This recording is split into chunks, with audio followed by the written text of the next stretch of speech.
Hello बच्चों, स्वागत है आप लोगों का फिर से हमारे समाधान क्लासेस में।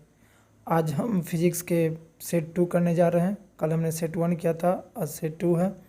और ये वीडियो अगर आप लोगों को अच्छा लगे तो लाइक और दोस्तों को शेयर ज़रूर करें। चलिए आज का हम इस सेशन का आज पहला क्वेश्चन है, निम्नलिखित में किस लेंस को अपसारी लेंस कहते हैं। कौन सा लेंस? अपसारी लेंस। तो अपसारी लेंस का जब भी बात है तो अपसारी लेंस जो है हम उसे अवतल लेंस को कहते हैं। किस लेंस को? अवतल लेंस को। अवतल लेंस को हमने क्या कहा? अपसारी लेंस। तो फिर हम उत्तल लेंस को कौन सा लेंस कहेंगे? यहाँ पे जो उत्तल लेंस है, उत्तल लेंस को हम अभिसारी लेंस कहते हैं। अभिसारी लेंस कहते हैं। ठीक है, उत्तल लेंस को क्या कहेंगे? अभिसारी लेंस।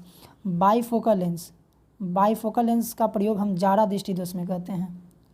जारा दृष्टि दोष में बाईफोकल लेंस का प्रयोग कहाँ किया जाता है? जारा दृष्टि दोष में किया जाता है। यहाँ पे देखिए, यहाँ पे आपसे पूछा गया है किस लेंस को अपसारी लेंस कहते हैं। अपसारी लेंस, अगर यहाँ पे लेंस ना दिया रहता, यहाँ पे अगर दर्पण दिया रहता तो उत्तल दर्पण भी इसका आंसर हो सकता था, लेकिन यहाँ पे आपसे लेंस पूछा है, इसलिए इसका आंसर क्या हो जाएगा? अवतल लेंस। ठीक है, चीज़ और हम बताना चाहते हैं, यहाँ पे जो क्वेश्चन है, इस क्वेश्चन के माध्यम से यहाँ पे अपसारी लेंस पूछा, तो अपसारी लेंस पे आपने क्या मारा? अवतल लेंस। अगर यही अगर दर्पण में हमसे पूछता, अगर हमसे क्या पूछता? दर्पण में अगर पूछा जाता जे अवतल दर्पण कौन सा है, अवतल दर्पण को हम किस नाम से जानते हैं, तो अवतल दर्पण को हम अवतल दर्पण को कौन सा लेंस कहते हैं? अवतल दर्पण को हम अभिसारी कहते हैं। अभिसारी, अभिसारी दर्पण कहते हैं। यहाँ उल्टा होता है, यहाँ पे क्या उल्टा होता है? अवतल दर्पण को कौन सा कहेंगे? अभिसारी दर्पण। ठीक है, उत्तल दर्पण को क्या कहेंगे? अपसारी दर्पण। उत्तल दर्पण को अपसारी दर्पण, अपसारी दर्पण। दर्पण में पूछे तो, अभी हमने किस में पूछा है? अभी हमने पूछा है लेंस में। तो लेंस में जो है अपसारी लेंस, अपसारी लेंस किसे कहेंगे? अवतल लेंस को। और उत्तल लेंस को क्या कहेंगे? उत्तल लेंस को हम कहेंगे अभिसारी लेंस। ठीक है, चलिए हम अगले क्वेश्चन की ओर चलते हैं। अगला क्वेश्चन हमारा है, अगला क्वेश्चन है, हीरा का अपवर्तनांक कितना होता है? हीरा का जो अपवर्तनांक होता है वह 2.42 होता है। हीरा का अपवर्तनांक कितना? 2.42 होता है। ये क्वेश्चन बहुत बार पूछा गया है, इसलिए क्वेश्चन दिए हैं। यह हीरा का अपवर्तनांक हो गया। अब यहाँ देखते हैं, ऑप्शन ए में है 1.0003। यह किसका अपवर्तनांक होता है? यह वायु का, यह वायु का अपवर्तनांक होता है। ठीक है, इसके बाद आते हैं ऑप्शन नंबर सी में 1.31। 1.31 यह किसका होता है? यह बर्फ़ का होता है। यह किसका होता है? बर्फ़ का। अब ऑप्शन नंबर डी में है 1.33। 1.33 जो है, यह जो है किसका होता है? यह जल का होता है। तो चारों ऑप्शन में आपको पता चल गया कौन कौन का होता है। अगर आपसे हीरा का अपवर्तनांक पूछे तो हीरा का अपवर्तनांक 2.42। और हीरा का इसमें अगर वायु का पूछे तो 1.003, अगर बर्फ़ का पूछे तो 1.31 और जल का पूछे तो 1.33। ठीक है, यह अपवर्तनांक हो गया। चलिए अब अगले क्वेश्चन की ओर चलते हैं। अगला क्वेश्चन कहता है, संघन माध्यम से विरल माध्यम में गमन करने पर, संघन माध्यम से विरल माध्यम में गमन करने पर आपतन कोण और अपवर्तन कोण में क्या संबंध है? यहाँ पे प्रकाश छूटा हुआ है। प्रकाश जब संघन माध्यम से विरल माध्यम में गमन करने पर आपतन कोण अपवर्तन कोण में क्या संबंध है? यानी संघन माध्यम करने का मतलब घना माध्यम, और विरल माध्यम करने का मतलब उससे कम घना, यानी खुली अवस्था, यानी घना नहीं होना है, घनापन ज़्यादा नहीं होना चाहिए। यह ठोस आकार में ज़्यादा होता है, यह कम ठोस होता है। ठीक है, विरल जो होता है द्रव अवस्था कह दीजिए उसे, यह एकदम गैसीय अवस्था, ये सब विरल हो गया। सघन के मतलब ठोस अवस्था, जिसका घनत्व ज़्यादा हो, जिसका घनत्व ज़्यादा हो वह सघन होता है, जिसका घनत्व कम होता है वह विरल माध्यम होता है। ठीक है, सीधी सीधी भाषा में ये समझे। आइए कुछ हम इसके परिभाषा भी देख लेते हैं। परिभाषा इसी, अगर अपना परिभाषा थोड़ा देख लेते हैं। संघन माध्यम, जिस माध्यम में प्रकाश की चाल कम होती है उसे संघन माध्यम कहते हैं। स्वाभाविक बात है, जो ठोस होगा उससे प्रकाश की चाल क्या होगा, रिफ्लेक्ट हो जाएगी, यानी परावर्तित कर देगी, आगे की ओर नहीं भागे, रुकावट, अवरोध उत्पन्न होगी। संघन माध्यम में क्या होता है, अवरोध उत्पन्न किया जाता है। वहीं अगर विरल माध्यम लिया जाता है तो जिस माध्यम में प्रकाश की चाल अधिक होती है उसे विरल माध्यम कहते हैं। जैसे कि आप अगर वायु देख लीजिए, वायु एक विरल माध्यम है। अगर वायु में हम प्रकाश डालते हैं या टॉर्च बारते हैं तो बहुत लंबी दूर तक उसकी रोशनी जाती है। यहीं अगर सघन माध्यम में, अगर कोई जंगल में हम अगर टॉर्च बारते हैं या लाइट बारेंगे तो वो कहाँ तक जाएगी, बहुत 1-2 पेड़ नज़र आएगी, उसके बाद वो नज़र आना ही भी बंद हो जाएगी, क्योंकि पेड़ उसे क्या करता है, रिफ्लेक्ट कर, पेड़ उसे अवरोध उत्पन्न करती है। ठीक है, तो संघनन का मतलब होता है जो सबसे ज़्यादा, जिसमें अधिक घनत्व हो, जिसमें अधिक घनत्व हो वह संघनन हो जाता है, जिसमें घनत्व कम हो वह विरल हो जाता है। ठीक है, एक पॉइंट और है, ये भी क्वेश्चन में कभी कभी पूछ दिया जाता है कि जब प्रकाश संघनन माध्यम से विरल माध्यम में जाता है तो वह अभिलंब से दूर हो जाती है या नज़दीक आती है। तो यहाँ पे क्या है, संघनन माध्यम से विरल माध्यम की ओर जाएंगे तो अभिलंब से क्या हो जाता है, दूर हो जाता है। तो यही हम देखते हैं। मान लिया जाए, इस एक डायग्राम से हम समझते हैं, ये कोई लेयर है जो कि माध्यम को आपस में बांटती हैं और इसको हम, एक अभिलंब है 90 डिग्री, ये को एक अक्षीय तल हो गया। अब मान लिया जाए ये संघनन माध्यम है, कौन सा माध्यम, संघनन है, यह संघनन माध्यम है। संघनन माध्यम करने का मतलब, हम इसमें अभी कांच ले लें, या हाँ कांच ले लेते हैं। कांच जो है संघनन होता है किसके अपेक्षा, वायु की अपेक्षा, वायु की अपेक्षा। इसे हम ले लेते हैं विरल, विरल माध्यम। अब देखिए ये विरल माध्यम हो गया। ठीक है, अब यहाँ पे हम प्रकाश की किरण संघनन से कहाँ जाना है, विरल की ओर। ये प्रकाश की किरण जब संघनन से विरल की ओर जाएगी, ये प्रकाश की किरण यहाँ से यहाँ गई, जब प्रकाश की किरण उस बिंदु पर टकराया जहाँ पे अगला माध्यम चालू होती है, अगला माध्यम करने का अंदर, अब यहाँ तक, इसके बाद कौन सा माध्यम, वायु का माध्यम चलने लगा। कांच से होते हुए आप किस में, वायु में जाएगी। तो ये क्या होते हैं, अभिलंब से दूर भागी, ये अभिलंब है, ये क्या है, अभिलंब है। अभिलंब से क्या हो रही है, यह दूर भागेगी, अभिलंब से दूर भागेगी, यानी ये जो है इस तरह से भागेगी।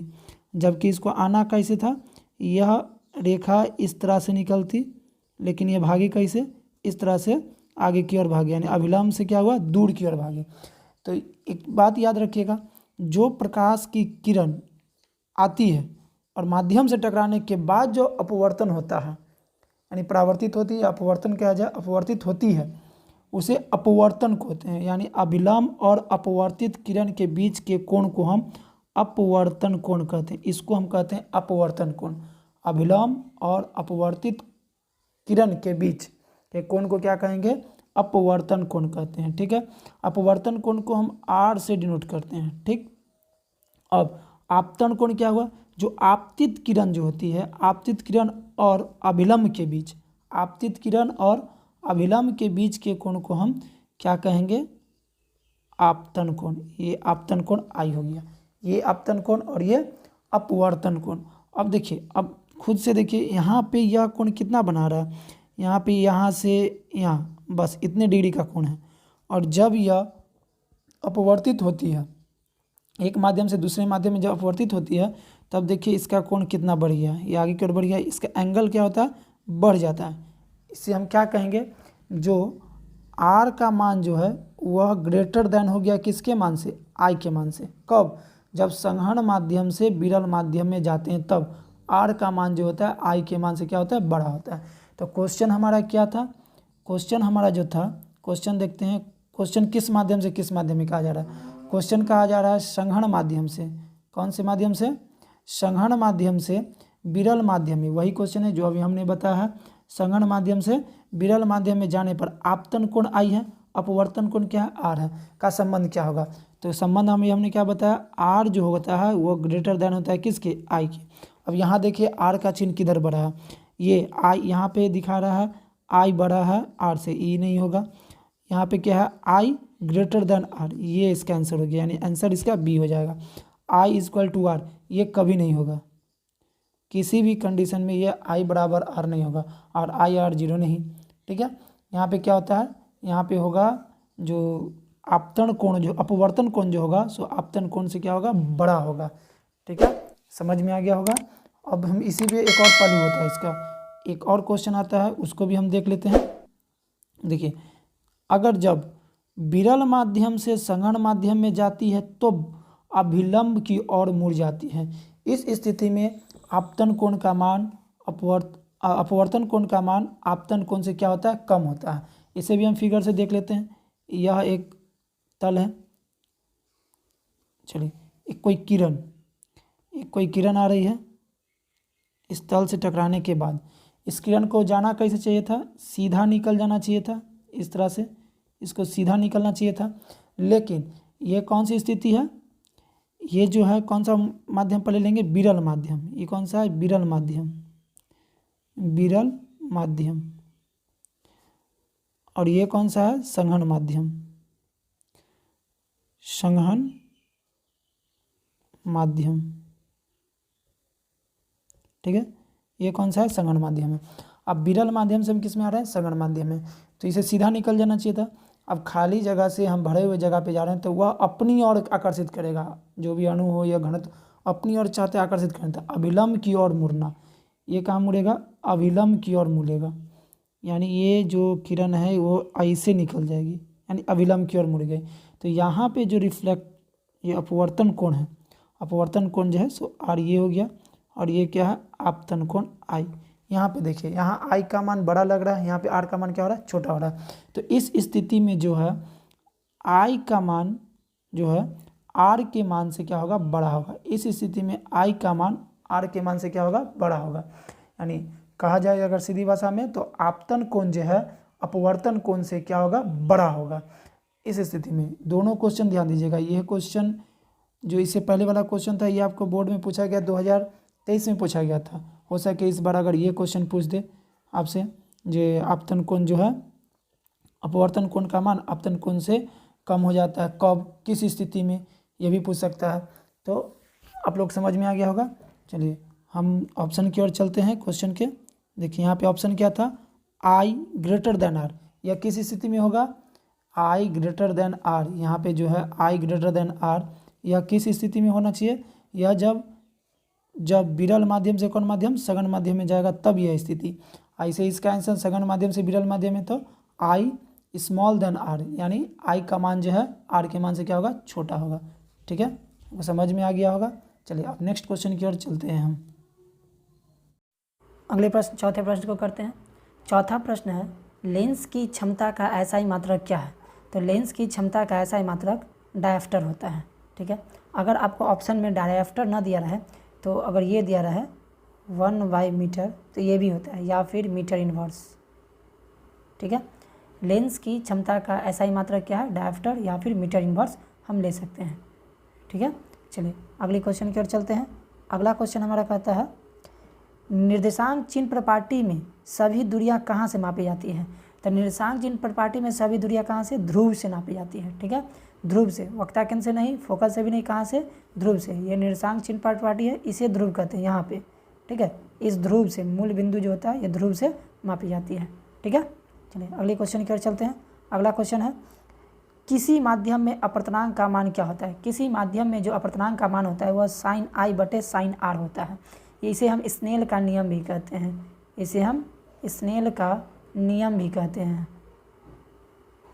स्नेल का नियम भी कहते हैं। स्नेल का नियम होता है sin I/sin R। ठीक है, अगले क्वेश्चन, अगला क्वेश्चन है, यहाँ पे 7 नंबर क्वेश्चन होना चाहिए था, 6 नंबर है, 7वां क्वेश्चन है। किसी गोलीय दर्पण की किसी पतले लेंस, किसी गोलीय दर्पण तथा किसी पतले गोलीय लेंस दोनों की फोकस दूरी कितना है, -15 सेंटीमीटर है। तो दर्पण तथा लेंस संबंध क्या होगी। अब देखिए, फिर हमने कल यही क्वेश्चन बताया था, इसी टाइप का क्वेश्चन, जो गोलीय दर्पण की फोकस दूरी प्लस 30 सेंटीमीटर या कुछ दिए थे, तो उसमें क्या होगा। तो हमेशा याद रखिए, यदि चाहे आपको दर्पण दे या फिर लेंस दे, लेकिन यहाँ पे चिन्ह प्रपाटी में जो होता है वो हमेशा दोनों में सेम होता है। दर्पण में भी वही होता है। दर्पण में हमने बताया था अवतल दर्पण का जो फोकस दूरी होता है, अवतल दर्पण का जो फोकस दूरी होता है वो क्या होता है, अवतल दर्पण का फोकस दूरी धनात्मक होता है। अवतल दर्पण की फोकस दूरी क्या होती है? धनात्मक होती है। ठीक है, तो अवतल दर्पण की जब फोकस दूरी, ओह सॉरी गलती हमने बोल दिया, अवतल दर्पण की फोकस दूरी क्या होती है? अवतल दर्पण की फोकस दूरी ऋणात्मक होती है। तो अवतल दर्पण की फोकस दूरी ऋणात्मक है तो अवतल लेंस की भी फोकस दूरी क्या हो जाएगी? ऋणात्मक ही होगी। कौन सी? अवतल लेंस की। और यहाँ हमसे क्या पूछा गया? ऋणात्मक में -15 सेंटीमीटर, तो अवतल लेंस की हो जाएगी। उत्तल दर्पण का हमने बताया था क्या? उत्तल दर्पण, उत्तल दर्पण, उत्तल दर्पण का हमने क्या बताया था? पॉजिटिव बताया था। तो उत्तल दर्पण का फोकस दूरी पॉजिटिव होता है तो उत्तल लेंस का भी क्या होगा? फोकस दूरी पॉजिटिव ही होगा। तो यहाँ पे जब क्वेश्चन हमसे पूछा गया दर्पण और लेंस दोनों में, तो इसका आंसर जो हो जाएगा पहला ऑप्शन में है उत्तल दर्पण और उत्तल लेंस। तो हमने बताया जो उत्तल लेंस की फोकस दूरी क्या होती है? धनात्मक होती है, तो ये होगा नहीं। दूसरा ऑप्शन में क्या है? उत्तल दर्पण और अवतल लेंस, फिर उत्तल दर्पण वाला तो होगा नहीं, पहले तो ऑप्शन छाट लेते हैं। फिर यहाँ दोनों उत्तल होगा नहीं, दर्पण उत्तल हो नहीं सकता है, 2 ऑप्शन चला गया, तीसरा तो हम ऑलरेडी छाट देते। इसका आंसर क्या होगा? तो इसका आंसर जो होगा ये सी नंबर ऑप्शन। इसका आंसर कौन सा? ये सी नंबर ऑप्शन है। दोनों क्या होगा? अवतल होगा। दोनों क्या हो जाएगा? अवतल होगा, यही राइट है। ठीक है, चलिए नेक्स्ट क्वेश्चन की ओर हम चलते हैं। अगला क्वेश्चन कहता है प्रकाश की चाल निम्नलिखित में किसमें न्यूनतम होती है? अब देखिए निम्नलिखित में किसमें न्यूनतम होती है, इसमें जो ऑप्शन है इसमें से आपसे पूछ रहा है जी किसमें न्यूनतम होगी। तो ये ऑप्शन के अनुसार सबसे न्यूनतम जो है प्रकाश की चाल कांच में होती है, क्योंकि हमने जस्ट थोड़ा देर पहले हमने बताया है जो सबसे ज़्यादा संघन होगा, संघन ज़्यादा होगा, संघन ज़्यादा होगा उसमें चाल भी क्या होगा? चाल कम होता है। ठीक है, तो वायु की अपेक्षा कांच संघन ज़्यादा होता है, जल की अपेक्षा भी कांच की संघनता क्या ज़्यादा है, और निर्वात की अपेक्षा तो होते हैं। तो इसका मतलब प्रकाश की चाल सबसे न्यूनतम किस में? इसमें से, ऑप्शन में से तो कांच में। अगर पूछा जाता सबसे अधिक किस में, तो सबसे अधिक जो है प्रकाश की चाल जो है वह निर्वात में होती है। निर्वात में प्रकाश की चाल क्या होती है? अधिक। निर्वात में प्रकाश की चाल अधिक कितनी होती है? तो 3 × 10⁸ मीटर पर सेकेंड ये होता है। अगर आपको यही क्वेश्चन क्या किलोमीटर में पूछे तो आप क्या बताइएगा? 3 × 10⁵ मीटर पर सेकेंड। मीटर बताइएगा या किलोमीटर? यहाँ किलोमीटर में ना, किलोमीटर ओके मिनट, किलोमीटर प्रति सेकेंड। ठीक है, अगले क्वेश्चन की ओर चलते हैं। यह क्वेश्चन नंबर 9 है। क्वेश्चन नंबर 9 में कहा जाता है जो एक उत्तल लेंस की फोकस दूरी 20 सेंटीमीटर है। एक उत्तल लेंस की फोकस दूरी कितनी है? 20 सेंटीमीटर है। इनकी क्षमता क्या होगी? इनकी क्षमता, तो सबसे पहले यहाँ देखते हैं क्या लेंस कौन सा है? उत्तल लेंस। इसको ऑप्शन से करने का कोशिश करते हैं। ऑप्शन से पहले ऑप्शन नेगलेक्ट करने की कोशिश कीजिए, कौन सा ऑप्शन नहीं होगा। यहाँ लेंस कौन सा है? उत्तल लेंस। और उत्तल लेंस की जो फोकस दूरी जो होती है वह धनात्मक होती है। उत्तल लेंस की फोकस दूरी क्या होती है? धनात्मक होती है। यानी धनात्मक होने के बाद इसका डायफ्टर भी जो आएगा वो किस में आएगा? धनात्मक में ही आएगा। तो ऋणात्मक वाला जो है उसको काट दीजिए, जैसे ऋणात्मक में ही है, नहीं होगा इसका आंसर, और ये आंसर नहीं होगा। ठीक है, अब हमारे पास बच गया 2, एक +2 डायफ्टर, एक +5 डायफ्टर, ये दोनों में से कोई आंसर होगा। 2 तो पहले हट गया, अब ये 2 में से देखते हैं कौन सा होगा। हमें पता है डायफ्टर बराबर D बराबर जो फार्मूला होता है, डायफ्टर बराबर फार्मूला होता है 1/f, 1/ फोकस दूरी। तो फोकस दूरी कितना दिया हुआ है? 20 सेंटीमीटर, 1/20 सेंटीमीटर। और डायफ्टर का लेंस की क्षमता का मात्रा जो होता है वो डायफ्टर होता है या फिर मीटर इन्वर्स होता है, मीटर में होता है। और यहाँ फोकस दूरी किस में दिया हुआ है? सेंटीमीटर में। तो हम इसको पहले मीटर में कन्वर्ट करते हैं। तो 1/20 सेंटीमीटर को मीटर में कन्वर्ट करने के लिए 100 से क्या किया जाता है? भाग किया जाता है। अब इसको अब सोल्यूशन करते हैं तो 100 ऊपर आ जाएगा और नीचे 20। इसको काटते हैं तो कितना आ जाएगा? प्लस में 5 डायफ्टर। तो इसका आंसर क्या हो जाएगा? +5 डायफ्टर। ठीक है, चलिए इसके बाद हम चलते हैं अगले क्वेश्चन की ओर। अगला क्वेश्चन कहता है पानी में डूबा हुआ सिक्का उठा हुआ प्रतीत होता है किस घटना के कारण? यानी प्रकाश के किस घटना के कारण? तो यह प्रकाश का अपवर्तन के कारण होता है। प्रकाश के किसके कारण? अपवर्तन के कारण। चलिए अपवर्तन से संबंधित किन किन घटना से होते हैं इसके एग्जाम्पल के देख लेते हैं, साथ ही पूर्णांतिक परिवर्तन के। ये सभी एग्जाम्पल को हम क्या करते हैं एक बार देख लेते हैं। देखिए अपवर्तन से संबंधित कौन कौन सा उदाहरण है। पानी में डूबी हुई पानी में डूबी हुई आधी लकड़ी, आधी होगा यहाँ पे, गलती लिखा है कि यहाँ पे आधी लकड़ी, ठीक ना, आधी कर लीजिएगा। आधी लकड़ी का टुकड़ा टेढ़ा प्रतीत होता है। जैसे पानी के गिलास में अगर हम इस तरह से अगर कोई गिलास लेते हैं, इसमें अगर पानी हम भर देते हैं, ठीक है, और ये अगर कोई लकड़ी हो या पेन हो किसी प्रकार का, इस तरह से प्रतीत होगा। ये सीधा, उसके बाद आधा क्या टेढ़ा प्रतीत होगा, इस तरह से टेढ़ा प्रतीत होता है, हल्का सा टेढ़ा प्रतीत होगा, ठीक है। यह किस घटना के कारण होता है? प्रकाश के अपवर्तन के कारण होता है। अगला देखते हैं तारे का टिमटिमाना। क्वेश्चन ये पूछा जाता है तारे का टिमटिमाना किस घटना के उदाहरण है? तारे का टिमटिमाना जो है प्रकाश के अपवर्तन का उदाहरण है। सुबह और शाम के समय सूर्य का बड़ा दिखाई देना, ये भी है। पानी में तैरती हुई मछली ऊपर उठा हुआ प्रतीत होना, ये भी अपवर्तन का उदाहरण है। सूर्योदय के कुछ मिनट पूर्व ही अर्थात 36 के नीचे होने पर भी सूर्य का दिखाई पड़ना। जैसे सुबह सुबह जब सूर्योदय होता है उस समय सूर्य हमें दिखाई नहीं देता, परंतु सूर्य की रोशनी हमें नज़र आती है, यानी प्रतीत होता है जैसे कि सूर्य बाहर निकल चुके हैं, ठीक है। चलिए अगला देखते हैं। अगला क्या है? पूर्ण आंतरिक परावर्तन के उदाहरण। पूर्ण आंतरिक परावर्तन के उदाहरण को देख लेते हैं। हीरा का चमकना किसका उदाहरण है? पूर्ण आंतरिक परिवर्तन का उदाहरण है, ठीक। उसी तरह से दूर संचार, ऑप्टिकल फाइबर, यह भी किसका है?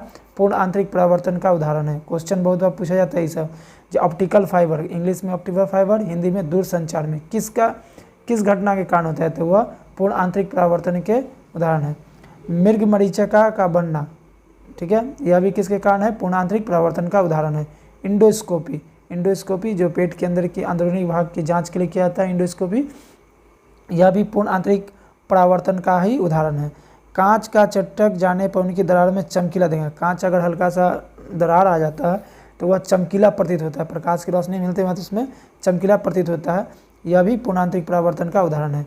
अगला है ध्रुवण का उदाहरण। होलोग्राफ या होलोग्राफी, जैसे बुक पे आप देखते हैं एगो होलोग्राम रहता है लगा हुआ, इस तरह से वह चमकता है 3D में, एक तरह से कहा जाए तो 3 डायमेंशनल में। 3 डायमेंशनल का जी घटना है वह ध्रुवण की घटना है। किसका घटना है? ध्रुवण का घटना है। अच्छी तरह से समझ गए होंगे।